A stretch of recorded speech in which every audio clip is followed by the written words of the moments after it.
আল্লাহ, রিজিক নিয়ে চিন্তা আল্লাহর। তো আল্লাহর চিন্তা আমি করলে হবে? বলেন, যেটা দায়িত্ব আল্লাহ, যে রেসপন্সিবিলিটি আল্লাহর, ওই রেসপন্সিবিলিটি আমি নিলে হবে? হবে না। তাহলে আল্লাহ তাআলা নিজেকে আর রাজ্জাক বলে কোরআনে আমাদের সামনে উপস্থাপন করেছেন। রাজ্জাকের তিনটা বৈশিষ্ট্য আছে, যেই সত্তার মধ্যে তিনটা বৈশিষ্ট্য খুঁজে পাওয়া যায় তিনি হচ্ছেন Ar Razzaq, the provider, the sustainer. Ar Razzaq কোন সেই তিন গুণ?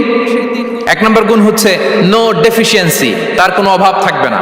হু continuously provide sustenance to his creatures, যে লাগাতার নিয়মিত প্রতিনিয়ত তার সৃষ্টিকে রিজিক দেন এবং গোটা বিশ্বকে রিজিক সরবরাহ করতে যে তার ধনভাণ্ডারের 1 ইঞ্চিও কমে না। সুবহানাল্লাহ বিহামদি। এই যে সাইয়েদনা আদম আলাইহিস সালাম থেকে শুরু করে আপ আনটিল নাও গোটা বিশ্বের সবগুলো মানুষকে, জিন জাতিকে, পক্ষীকুল, সাগরের অতল গহ্বরে দ্য ব্লু ওয়েল, নীল তিমিগুলোকে, বিশাল মাছগুলোকে, এই সব কিছুকে যে আল্লাহ তাআলা রিজিক সরবরাহ করছেন, আল্লাহর যে ধনভাণ্ডার একটু কমে আসার কথা না এতদিনে? কি বলেন? এত হাজার হাজার বছর রিজিক দেওয়ার পরও তার ধনভাণ্ডার কমে নাই না। আল্লাহ বলে তোমাদের যার যা লাগবে, যার যা চাহিদা, যার যেটা দরকার সবও যদি দিয়ে দেয়, আমি আল্লাহর ধনভাণ্ডারের 1 ইঞ্চিও কমবে না। আর Razzak যুল কুওয়াতিল মাতিন, the provider, the sustainer.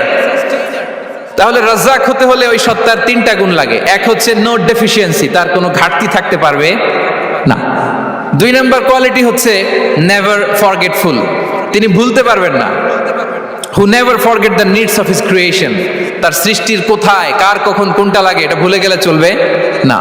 ধরেন তিনি নর্থ আমেরিকাতে, এখানে কানাডায় যারা আছে, আমেরিকাতে যারা আছে, তাদেরকে রিজিক দিচ্ছে। ওদিকে সাউথ আমেরিকাতে, ব্রাজিলে, আর্জেন্টিনার জঙ্গলে কিছু জনগোষ্ঠী রয়ে গেছে, এদের কথা আল্লাহ ভুলে গেছে। তারা বেঁচে থাকতে পারবে? আফ্রিকার জঙ্গলে যারা আছে তাদেরকেও যে রিজিক দিতে হবে, যখন যেটা লাগে সরবরাহ করতে হবে, এটা যদি আল্লাহ ভুলে যায় তোরা বাঁচবে? বলেন।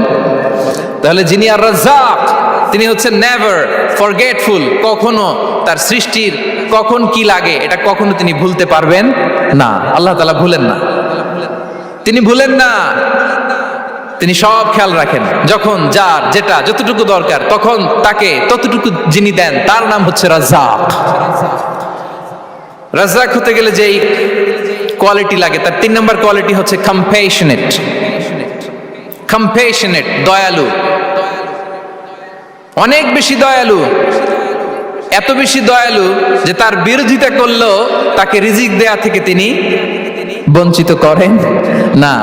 His disobedience effects the risk but not stop the risk. আপনি যদি আল্লাহর অবাধ্য হন, আপনার রিজিকের বারাকা হয়তো কমে যাবে, কিন্তু রিজিক বন্ধ হবে না।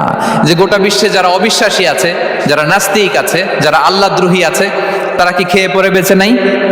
বলেন, তাদেরকে কি আল্লাহ তাআলা রিজিক দিচ্ছে না? এই তো সুবহানাল্লাহ। কম্প্যাশনেট, এত দয়ালু, তার যারা বিরোধী, তাকে যারা গালি দেয়, তাকে যারা বিশ্বাস করে না, তাকে যারা সেজদা দেয় না, তিনি তাদেরকেও খাওয়ায়, তিনি তাদেরকেও সুস্থ রাখে, তিনি তাদেরকেও হাত খুলে দান করে। আল্লাহু আকবার। আর রাজ্জাক, ইন্নাল্লাহা হুয়া রাজ্জাকু যুল কুওয়াতিল মাতিন। তাহলে এই 3টা গুণ থাকতে হবে রাজ্জাক হতে হলে। No deficiency, never forgetful, compassionate. এবং আল্লাহ তাআলা বলছেন, আম্মান হাযাল্লাযী ইয়ারযুকুকুম ইন আমসাকা রিজকাহ বাল লাজ্জু ফি উতুমি ওয়া নুফুর। সূরাতুল মুলক আল্লাহ বলেছেন যে তিনি যদি রিজক বন্ধ করে দেয় তাহলে এই রিজক তোমাদেরকে কে দিবে? আছে কেউ দেয়া? সূরা মুলকের শেষ আয়াতে আল্লাহ বলেছেন যে তোমরা যে সুমিষ্ট পানি খেয়ে বেঁচে আছো, এটা যদি একেবারে জমিনের অতল গহ্বরে আমি নিয়ে যাই, কে এনে দিবে তোমাদেরকে পানি? কে এনে দিবে সুমিষ্ট পানি? এজন্য বিষ্ণু ঈসা ইসলাম পানি খেয়েই তিনি পড়তেন, আলহামদুলিল্লাহিল্লাযী জাআলা হাযাল মাআ আযবান ফুরাতান বিরাহমাতিহি ওয়া লাম ইয়াজআলহু মিলহান উজাজান লিযুনুবিনা। পানি খেয়েই তিনি বলতেন প্রশংসা আল্লাহর, যে আল্লাহ তার অসীম দয়ায় এই পানিকে সুমিষ্ট করেছেন, আমাদের পাপের কারণে এই পানিকে তিনি লবণাক্ত করে দেন নাই। সুবহানাল্লাহ। ইন্নাল্লাহা হুয়ার রাজ্জাকু যুল কুওয়াতিল মাতিন, তিনি হচ্ছেন রাজ্জাক। এজন্য সম্মানিত ভাইরা, রিজিক নিয়ে আজকে থেকে টেনশন বন্ধ করে দিতে হবে। আমাদের কাজ হচ্ছে চেষ্টা করে যাওয়া, প্রাণান্তকর প্রচেষ্টা করা, আমাদের রোলটা আমরা প্লে করব, কিন্তু রিজিকের ফয়সালা করবে একজন, তিনি কে? ইন্নাল্লাহা হুয়ার রাজ্জাকু যুল কুওয়াতিল মাতিন। এটা নিয়ে চিন্তিত হওয়ার কিছু নাই প্রিয় ভাই এবং বোনেরা। আমরা আমাদের মায়ের পেটে থাকতেই এটা ফিক্স হয়ে গিয়েছে। আমরা যখন মায়ের পেটে ছিলাম, ইন্না আহাদাকুম ইজমাউ খালকুহু ফি বাতনি উম্মিহি 40 ইয়াওমান সুম্মা ইয়াকুনু আলাকাতান মিসলা যালিক সুম্মা ইয়াকুনু মুদগাতান মিসলা যালিক। আমরা যখন মায়ের পেটে ছিলাম 40 দিনে আমরা নুতফা স্টেজে ছিলাম, 40 দিন আমরা আলাকা স্টেজে ছিলাম। আমার মায়ের জরায়ুর দেয়ালে আমি লেপ্টে ছিলাম। 40 দিন আমরা ছিলাম এ ভেরি লিটল ফ্ল্যাশ, একটা ছোট্ট গোশতের টুকরা। এরপর আল্লাহ তাআলা ফায়ুরসালু ইলাইহিল মালাক, মায়ের পেটে একজন ফেরেশতা পাঠালেন। ফায়ানফুখু ফিহির রূহ, he breathed into him the spirit, তিনি রূহের ফুৎকার দিলেন। ওয়া ইউমারু বিআরবা'i কালিমাত, চারটা জিনিস তখন লিখে দেয়া হলো। বিকাতবি রিজকিহি ওয়া আজালিহি ওয়া আমালিহি ওয়া শাকিয়ুন আও সাঈদ, তার রিজিক কি হবে লিখে দেয়া হয়েছে মায়ের পেটে যখন ছিলাম। আপনারা তো এখন চিন্তা করতেছেন, চিন্তিত, কিন্তু মায়ের পেটে থাকতে আল্লাহ তাআলা এই রিজিককে ফিক্স করে দিয়েছেন। সুবহানাল্লাহ বিহামদি। এবং যে রিজিক আমি আমার মায়ের পেটে থাকতেই আল্লাহ তাআলা লিখে দিয়েছেন, সেই রিজিক ভোগ না করে আমি কোনোদিন মরবো না। বিষ্ণু সাল্লাল্লাহু আমাদেরকে জানিয়েছেন, তোমার জন্য যে রিজিকের বন্দোবস্ত, যেই অ্যালটমেন্ট আছে, সেটা ভোগ না করে, উপভোগ না করে তুমি মরবে না, এবং সেটা আপনি উপভোগ করবেন, আপনার কাছেই আসবে। ধরুন আপনারা যে ফল আমেরিকাতে খান, এটা কি আমেরিকায় চাষ হয় ফল, নাকি কানাডা মেক্সিকো থেকে আসে? কোত্থেকে আসে? কোত্থেকে? এখানেই হয়, আবার বাইরে থেকেও আসে। Okay fine. লেটস সে আপনি যেই অ্যাপেলটা দিয়ে আজকে ব্রেকফাস্ট করলেন, যে অ্যাপেলটা আপনি খেলেন, এটা মেক্সিকো থেকে এসেছে। ওই অ্যাপেলটা যখন কুড়ি অবস্থায় ছিল, মুকুল অবস্থায় ছিল, তখনই ওটার মধ্যে আপনার নাম লেখা। এর মধ্যে কত পাখি এসে ওই গাছে বসেছে, কত মুকুল নষ্ট করেছে, ওইটা নষ্ট করে নাই, কারণ ওইটা আপনি খাবেন। ওইটা পুষ্ট হয়ে সুন্দর একটা ফল হয়ে ইম্পোর্টেড হয়ে এটা আমেরিকাতে আসলো, আমেরিকার বাজারে। অনেক মানুষ ওই ফলটা সুপার মার্কেটে যে ধরে চড়ে নেড়ে আবার রেখে দিয়ে চলে গেছে, নেয় নাই। ওইটা সে খাবে না, কারণ ওইটা আপনার রিজিকে লেখা। ওই ফল আপনি নিয়ে আসলেন, বাসায় অনেকে অ্যাপেল খাচ্ছে, কিন্তু ওই অ্যাপেলটা খাবে না, কারণ এটা কে খাবে? সুবহানাল্লাহ পড়তে পারলেন না মজা করে? আল্লাহু আকবার। আপনার জন্য যে রিজিক নির্ধারিত, এটা আপনিই খাবেন। এর মধ্যে আপনি মরে যেতে পারতেন, বাসা থেকে অন্য কোথাও চলে যেতে পারতেন, কিন্তু না, মরবেনও না, অন্য কোথাও যাবেনও না ওইটা খাওয়ার আগে। This is the essence of risk, this is the essence of provision, sustenance. ইন্নাল্লাহা হুয়ার রাজ্জাকু যুল কুওয়াতিল মাতিন। মায়ের পেটে থাকতে নির্ধারিত, ওই ফল কেউ টাচ করবে না up until you try it. This is risk. এই কথাটাই বিষ্ণু ঈসা ইসলাম খুব সুন্দর করে বলেছেন, লা তামুতু নাফসুন হাত্তা তাস্তাকমিলা রিজকাহা। অন্য বর্ণনায় এসেছে লা তামুতু নাফসুন হাত্তা তাস্তাউফিয়া রিজকাহা। মানুষের জন্য যে রিজিকের বরাদ্দ, সেটা উপভোগ না করে, সেটা না খেয়ে ওই মানুষ এই দুনিয়া থেকে বিদায় নিতে পারে না। তাহলে আমার রিস্ক ভোগ না করে আমি মরবো না, এবং এটা যেহেতু আপনার জন্য নির্ধারিত, এটা আপনি পাবেনই। এখন এটা কি হালাল পন্থায় আপনি পাবেন না হারাম পন্থায় পাবেন, দ্যাট ইজ ইউর ডিসিশন। আপনার রিস্ক আপনার কাছে আসবে। এটা নির্ধারিত না অনির্ধারিত বলেন তো? আমি সবার কাছ থেকে শুনবো, রিস্ক কি নির্ধারিত না অনির্ধারিত? ফিক্সড, নির্ধারিত। ফর এন এক্সাম্পল, ধরুন আপনি সারা জীবনে 1 কোটি টাকা ইনকাম করবেন। কয় কোটি? 1 কোটি টাকা ইনকাম করবেন, এটা নির্ধারিত, আল্লাহ তাআলা ফিক্স করে ফেলেছেন, এটা আল্লাহর সিদ্ধান্ত। কিন্তু এই 1 কোটি হালাল পন্থায় আপনি উপার্জন করবেন না হারাম পন্থায়, এটা আপনার সিদ্ধান্ত। So now the decision is yours. যদি আপনি পরিশ্রমী হন, যদি আপনি সৎ পথ অবলম্বন করেন, তাহলে ওই 1 কোটি আসবে আপনার কাছে, কিন্তু হালাল পন্থায়। আর যদি আপনি হালাল হারাম মিক্স করেন, টেবিলের উপর দিয়েও নেন, নিচ দিয়েও নেন, আসবে কিন্তু 1 কোটি। আসবে কয় কোটি? কথা বোঝে নাই বোধহয়। টেবিলের নিচ দিয়েও যদি নেন, সারা জীবনে আপনি পাবেন কত? 1 কোটি। So now the decision is years. সিদ্ধান্ত আপনার, হালাল পন্থায় উপার্জন করবেন না হারাম পন্থায়। বলেন হালাল না হারাম? হারামের সাথে আমাদের কোনো সম্পর্ক? হারামকে আমরা এই কনভেনশন সেন্টার থেকে না বলে দিলাম, আওয়াজ করে বলুন নো। হারামের সাথে আমাদের কোনো সম্পর্ক? আল্লাহ তাআলার দেয়া বরাদ্দ রিস্ক আমরা হালাল পন্থায় উপার্জন করব ইনশাআল্লাহ। বলেন। তাহলে মায়ের পেট থেকে নির্ধারিত হয়ে গেল, আমারটা আমি পেলাম, হালাল ভাবে আমি নিব। আরেকটা জিনিস মনে রাখতে হবে যে কেউ কারো রিজিকে ভাগ বসায় না, কেউ না।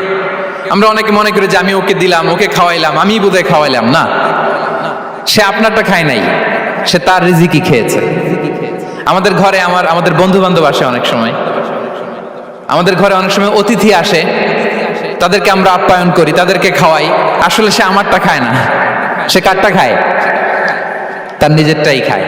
বিষ্ণু ইসলাম এটা খুব সুন্দর করে বলেছেন। ওনার কাজিন চাচাতো ভাই আব্দুল্লাহ ইবনে আব্বাসকে একদিন অনেক নাসিহা করছিলেন, করতে করতে এক পর্যায়ে তিনি বললেন ওয়ালাম, ইবনে আব্বাসকে বলছেন ওয়ালাম আন্না মা আসাবাকা লাম ইয়াকুন লিইখতিআক ওয়া মা আখতাআকা লাম ইয়াকুন লিইউসিবাক। আব্দুল্লাহ, জেনে রেখো, যেটা তুমি পাওয়ার এটা তুমি কোনোদিন হারাবা না। যেটা তোমার হওয়ার কথা ছিল ওটা তুমি কোনোদিন মিস করবা না। আর যেটা তুমি পাওয়ার কথা না, গোটা বিশ্বের সব শক্তিকে হাতের মুঠোয় আনলেও সেটার দেখা তুমি পাবে না, পাবে না। ওয়ালাম আন্নামা আসাবাকা লাম ইয়াকুন লিইখতিআক ওয়া মা আখতাআকা লাম ইয়াকুন লিইউসিবাক রুফিআতিল আকলাম ওয়া জাফফাতিস সুহুফ। আব্দুল্লাহ, রিজিক নিয়ে চিন্তিত হয়ো না, রিজিক নিয়ে পেরেশান হয়ো না। প্লে ইউর রোল, রিজিক ইজ ফিক্সড। যেটা তুমি পাওয়ার তুমিই পাবা, যেটা তুমি পাওয়ার কথা না চেষ্টা করেও সেটা তোমার কাছে আসবে না। সম্মানিত সুধী, এ পর্যায়ে আমরা জানবার চেষ্টা করব যে কিসে রিজিক বাড়ে, কি করলে রিজিকে ভরপুর বারাকা হয়, রিজিকের চাবিকা ঠিক কোথায়, কোন পথে চললে রিজিকে ভরপুর বারাকা হবে, আমার জীবনে বরকত নেমে আসবে রিজিকে। এটা জানতে মনে যাচ্ছে না আমাদের? হ্যাঁ, কষ্ট হচ্ছে আপনাদের? কষ্ট হচ্ছে? তাহলে কি করলে রিজিকে ভরপুর বারাকা হয়, কি করলে আমার জীবনে ভরপুর বারাকা নেমে আসে, এই পয়েন্টটাতে আমরা একটু আলোকপাত করি। যেসব কাজ করলে আমাদের জীবনে রিজিকে আসমানি বারাকা নেমে আসবে, আমাদের রিজিকে আসমানি বারাকা নেমে আসুক, আমরা চাই কি চাই না? সবাই আমরা চাই নিশ্চয়ই। যে কাজ করলে রিজিকে আসমানি বারাকা আসে, এর এক নাম্বার হচ্ছে তাকওয়াল্লাহ, আল্লাহর ভয়। আল্লাহ তাআলা বলছেন ওয়া মাইয়াত্তাকিল্লাহা ইয়াজআল লাহু মাখরাজা ওয়া ইয়ারযুকহু মিন হাইসু লা ইয়াহতাসিব। যে আল্লাহকে ভয় করে, যে আল্লাহ সচেতন, আল্লাহ তাকে মাখরাজ, মাখরাজ মানে কি জানেন? ওই যে এক্সিট লেখা না এদিকে, এই এক্সিটকে আরবিতে বলে মাখরাজ, মানে কোথাও আটকাবেন না, বের হওয়ার রাস্তা আছে, কোথাও আটকাবেন না, বের হওয়ার রাস্তা আল্লাহ তাআলা অ্যারেঞ্জ করে দিবেন। You will have the way out from crisis. ক্রাইসিসে পড়লে, সংকট মোমেন্টে আল্লাহ তাআলা ওখান থেকে এক্সিটের ব্যবস্থা আপনাকে করে দিবেন। ওয়া ইয়ারযুকহু মিন হাইসু লা ইয়াহতাসিব, এমন জায়গা থেকে আল্লাহ তাআলা রিজিকের ব্যবস্থা করবেন যে সে কল্পনাও করে নাই। এরকম অনেক সময় হয় না যে আমি ভাবিও নাই যে এখান থেকে আমার রিজিকের বন্দোবস্ত হতে পারে, কোত্থেকে যে রিজিক চলে আসলো, এরকম জীবনে মাঝে মাঝে হয় কি হয় না? ব্যবস্থা করেন কে? যারা আল্লাহ তাআলাকে ভয় করে, যারা আল্লাহ সচেতন, তাদেরকে আল্লাহ তাআলা স্পেশাল রিজিক দিয়ে ধন্য করেন। তাকওয়াল্লাহ। পুরো কোরআনের মূল শিক্ষা কি? পুরো ইসলামের এসেন্স কি, জিস্ট কি, সারাংশ কি যদি আমাকে জিজ্ঞেস করা হয়, আমি বলবো তাকওয়াল্লাহ, আল্লাহর ভয়, আল্লাহর সচেতনতা। Allah is watching me, Allah is observing me. Allah তাআলা আমায় দেখছেন, আমি যাই করি না কেন, দরজা বন্ধ করে, জানালা বন্ধ করে, সব বন্ধ করেও যদি করি, পৃথিবীর সবার চোখ ফাঁকি দেয়া গেল, আল্লাহর চোখ ফাঁকি দেয়া যায়? পুলিশের চোখ ফাঁকি দেয়া যায়, সিকিউরিটির চোখ ফাঁকি দেওয়া যায়, আমার সাথে বন্ধুদের চোখ ফাঁকি দেয়া যায়, ফাঁকি দেয়া যায় না একটা মহান সত্তার চোখ। তিনি কে? এই যে সেন্সেশন, অনুভূতি, দিস ইজ তাকওয়া। এই অনুভূতিটার নামই হচ্ছে তাকওয়া, যে আমি যাই করি, যেভাবে করি, যখন করি, কেউ দেখে না কিন্তু দেখে কে? কেউ যেটা দেখে না সেটা দেখে কে? দিস ইজ তাকওয়া। এই তাকওয়ার চর্চা যার মধ্যে আছে তার রিজিকে বারাকা নেমে আসবে। আমরা যেন তাকওয়ার চর্চা করি, আমাদের ছেলে মেয়েদের জন্য এটা শেখাই যে কেউ দেখে না বাবা, কিন্তু আল্লাহ দেখে। ছোটবেলা থেকে যদি আমাদের সোনামণিদের ব্রেইনে এই তাকওয়াল্লাহ নামের এই সফটওয়্যারটা ইনস্টল করে দেই, আর কোনোদিন সে বিপদগামী হবে না, পথচ্যুত হবে না। ওই ছেলেকে দিয়ে আর পৃথিবীতে অন্যায় করানো যাবে না। সে পাপ কাজ করবে না, সে অন্যায় কাজ করবে না, সে অন্যের রাইটস নষ্ট করবে না, সে দুর্নীতি করবে না, সে ঘুষ খাবে না, সে সুদ খাবে না। শুধু দুর্নীতি দমন কমিশন দিয়ে দুর্নীতি বন্ধ করা যায় না। এই তাকওয়া আল্লাহর সফটওয়্যার ইনস্টল করে দিতে হবে। তাহলে এক নম্বর হচ্ছে তাকওয়া, আল্লাহর ভয় যেন আমরা আমাদের হৃদয়ে রাখি। যাদের হৃদয়ে আছে আল্লাহর ভয় তারা কভু পথ ভুলে যায় না। কি অসাধারণ কথা! তাহলে এক নম্বরে তাকওয়া আল্লাহ। দুই নম্বর আত-তাওয়াক্কুল আলাল্লাহ, to put your trust on Allah, to depend on Allah. আল্লাহর উপর ভরসা রাখা। আমরা ভরসা রাখি কার উপর? আওয়াজ করে বলুন, কার উপর? আমরা আমাদের ভরসা রাখি আল্লাহর উপর, কার উপর ভরসা রাখি না। ভরসা একজনের উপর। বিষ্ণু ইসা ইসলাম বলেছেন, লাউ আন্নাকুম তাওয়াক্কালুনা আলাল্লাহি হাক্কা তাওয়াক্কুলিহি লা রাযাকাকুম কামা ইয়ারযুকুত তায়র তাগদু খিমাসান ওয়া তারুহু বিতানান। পাখি যেমনি আল্লাহর উপর তাওয়াক্কুল করে, তোমরা যদি এমনি তাওয়াক্কুল করতে পারো তাহলে পাখিকে আল্লাহ যেমনি রিজিক দেয় তোমাদেরকে আল্লাহ তাআলা তেমনি রিজিক দিবেন। পাখি কি করে ভাই? সকালবেলা তার বাসা থেকে কিচির মিচির রবে, হ্যাঁ, দিক বিদিক ছুটে বেড়ায়, ছুটতে থাকে মাইলকে মাইল। আবার বিকেল বেলায় গোধূলি লগ্নে তার বাসায় এসে ফিরে আসে। ওই পাখিটাকে আল্লাহ তাআলা উদর পূর্তি করে তার নিড়ে ফিরিয়ে দেয়। তাহলে ইসলামে পাখিকে তাওয়াক্কুলের মডেল হিসেবে উপস্থাপন করা হয়েছে। কাকে? পাখিকে। এবার খেয়াল করে দেখেন তো পাখি কি করে? সকালবেলা ঘরে বসে বসে তাওয়াক্কুল করে নাকি? কথা কি বুঝতেছেন? পাখি তার নিড়ে বসে হাত গুটিয়ে আল্লাহর উপর তাওয়াক্কুল করে, এরকম না? এই হাদিস থেকে কি বোঝা গেল? কিভাবে করে বলতে হবে, বলেন তো একজন সাহস করে কিভাবে করে? বের হয়ে যায়, রিজিকের সন্ধানে সে বের হয়ে যায়, দিক বিদিক ছুটে বেড়ায়, বিকেল বেলা ওদর পূর্তি করে আল্লাহ তাআলা পাখিটাকে নিড়ে ফিরিয়ে দেয়। সো পাখিকে তাওয়াক্কুল হিসেবে, তাওয়াক্কুলের মডেল হিসেবে বিষ্ণু ইসা ইসলাম সেট করলেন এজন্য যে পাখি তার রোলটা প্লে করে, তারপরে সে রিজিক পায়। এটা হচ্ছে রিজিকের এসেন্স, যে আমাদের রোলটা আমাদের প্লে করতে হবে, আমাদেরকে আমাদের চেষ্টাটুকুন করতে হবে, তারপরে আল্লাহ তাআলার উপর আমরা ভরসা করব। ইসলামে তাওয়াক্কুল is always at the second stage. The first stage is your role, your effort, your precaution, তারপরে হচ্ছে তাওয়াক্কুল। তাহলে বলেন, ইসলামে আগে তাওয়াক্কুল না পরে তাওয়াক্কুল? পরে। ইকিলহা সুম্মা তাওয়াক্কাল আলাল্লাহ। এক সাহাবী বলেন, ইয়া রাসূলুল্লাহ, আমার ওটের রশিটা গাছে বেঁধে তারপরে তাওয়াক্কুল করব না ছেড়ে দিয়ে তাওয়াক্কুল করব? বিষ্ণু সাল্লাল্লাহু আলাইহি ওয়াসাল্লাম বললেন, ইকিলহা সুম্মা তাওয়াক্কাল আলাল্লাহ। আগে গাছের মধ্যে রশি দিয়ে টাইট করে বাঁধো, তারপরে তাওয়াক্কুল করো। সুবহানাল্লাহি বিহামদি। তাহলে এইরকম তাওয়াক্কুল যদি করা যায় পাখির মতো, আপনার রিজিকের কোনো অভাব হবে না। কিন্তু আমাদের সমস্যা যেটা, প্রিয় ভাই এবং বোনেরা, আমরা আমাদের অলসতা, অপারগতা, আমাদের কি বলবো হীনমন্যতা, আমাদের কর্মহীনতাকে তাওয়াক্কুল বানিয়ে নিয়েছি। বুঝতে পেরেছেন? আমরা আমাদের অলসতাকে বানিয়েছি কি? তাওয়াক্কুল। আমাদের কর্মহীনতাকে বানিয়েছি কি?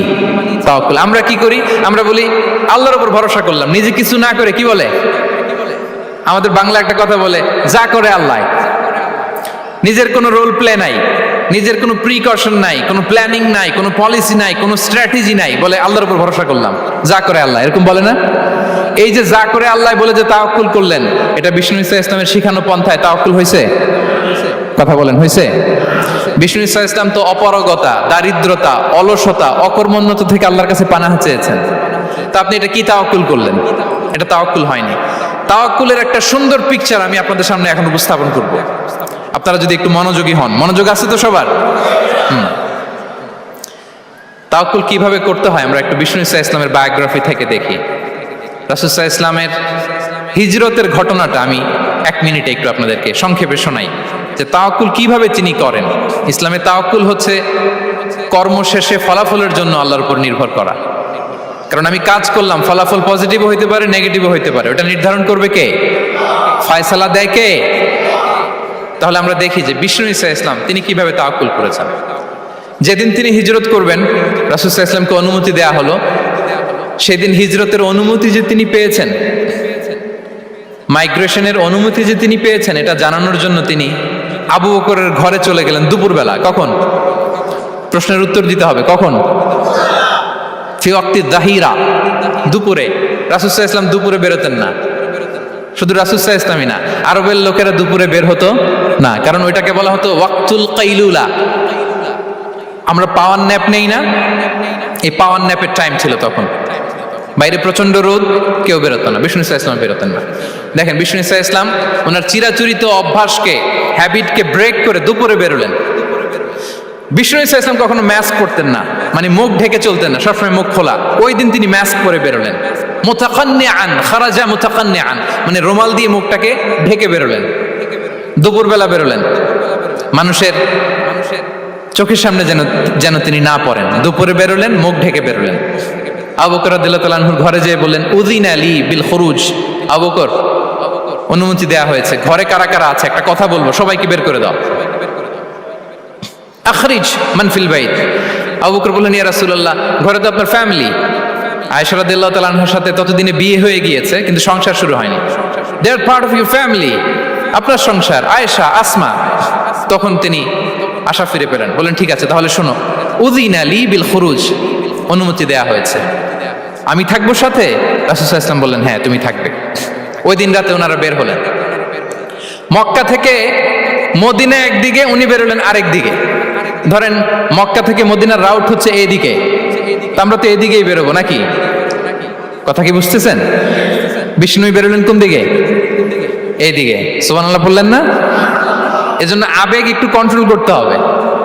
আবেগ আর বিবেকের সমন্বয় লাগবে, প্রপার স্ট্র্যাটেজি লাগবে, ওয়েল প্ল্যানিং লাগবে, তাহলেই সেই নেতৃত্ব আবার মুসলিমদের হাতে আল্লাহ ফিরিয়ে দিবে। মক্কা থেকে মদিনা এদিকে, বিষ্ণু বেরোলেন এদিকে। বের হয়ে চলে গেলেন গারে সাউরে, সেখানে তিনি থাকবেন। এগুলো হচ্ছে বিষ্ণু ইসলামের প্রিকশন। এবার দেখেন আবু বকরের প্রিকশন কি ছিল।